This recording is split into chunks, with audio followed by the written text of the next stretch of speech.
નમસ્કાર મિત્રો, સ્વાગત છે તમારું ખેડૂત જાણકારી યુટ્યુબ ચેનલમાં। ગુજરાતમાં 2 દિવસ સાર્વત્રિક વરસાદની આગાહી કરવામાં આવી છે। કયા કયા વિસ્તારમાં ભારેથી અતિભારે વરસાદ ખાબકશે એ વિડીયો અંદર વાત કરીશું, તો વિડીયોને છેલ્લે સુધી જોતા રહેજો અને ચેનલમાં નવા છો તો ચેનલને સબસ્ક્રાઇબ કરી લેજો। ગુજરાતમાં આગામી 7 દિવસ વરસાદની શક્યતા છે। આગામી 2 દિવસ કેટલાક જિલ્લામાં ભારેથી અતિભારે વરસાદ થવાની શક્યતા દર્શાવવામાં આવી છે।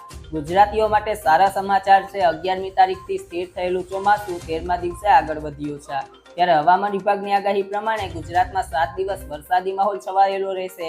ગુજરાતમાં કેટલાક વિસ્તારમાં ભારેથી અતિભારે વરસાદની પણ આગાહી કરવામાં આવી છે। અમદાવાદ હવામાન વિભાગના ડાયરેક્ટર એ.કે. દાસે ગુજરાતના હવામાન અંગેની આગાહી કરી છે, જેમાં તેમણે જણાવ્યું છે કે ગુજરાતમાં આગામી 7 દિવસ વરસાદની શક્યતા છે। આગામી 2 દિવસ કેટલાક જિલ્લામાં ભારેથી અતિભારે વરસાદની શક્યતા છે। આજે ગીર સોમનાથ, અમરેલી, ભરૂચ, નવસારી અને સુરતમાં ભારે વરસાદની આગાહી કરવામાં આવી છે, જ્યારે નર્મદા, ડાંગ, તાપી અને વલસાડમાં અતિભારે વરસાદ થવાની શક્યતા છે। આ સાથે તેમણે જણાવ્યું કે ગુજરાતમાં 2 દિવસ સાર્વત્રિક વરસાદ થશે। આ સાથે દરિયાકાંઠાના જે વિસ્તાર છે ત્યાં સામાન્ય વરસાદ થવાની આગાહી છે। દક્ષિણ ગુજરાતમાં આગામી 3 દિવસ સુધી ભારેથી અતિભારે વરસાદ થશે। આજ માટે તેમણે નર્મદા, તાપી, વલસાડ, ડાંગ જિલ્લામાં અતિભારે વરસાદ અને ભરૂચ, સુરત, નવસારી, દમણ, દાદર, નગર હવેલી અને સૌરાષ્ટ્ર રીજનમાં અમરેલી અને ગીર સોમનાથમાં ભારે વરસાદની આગાહી આપવામાં આવી છે।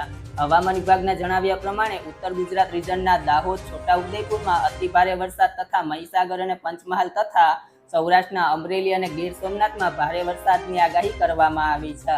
હવામાન વિભાગે મંગળવારે એટલે કે આજે બનાસકાંઠા અને સાબરકાંઠામાં ભારે વરસાદની આગાહી કરી છે। ગુજરાતમાં 11 જૂને ચોમાસાનું આગમન થયું છે, પરંતુ તે બાદ ચોમાસું નબળું પડ્યું હતું અને નવસારી આસપાસ સ્થિર થયું હતું। આવામાં ચોમાસું સક્રિય બને અને ગુજરાતના વિસ્તારને કવર કરી લે તેની રાહ જોવામાં આવી હતી। તેવામાં ચોમાસાને લઈને મોટા સમાચાર આવ્યા છે। જો મિત્રો તમને અમારો વિડીયો પસંદ આવ્યો હોય તો વિડીયોને લાઇક કરો, તમારા મિત્રો સાથે શેર કરો અને જો તમે ચેનલમાં નવા છો તો ચેનલને સબસ્ક્રાઇબ કરી લેજો।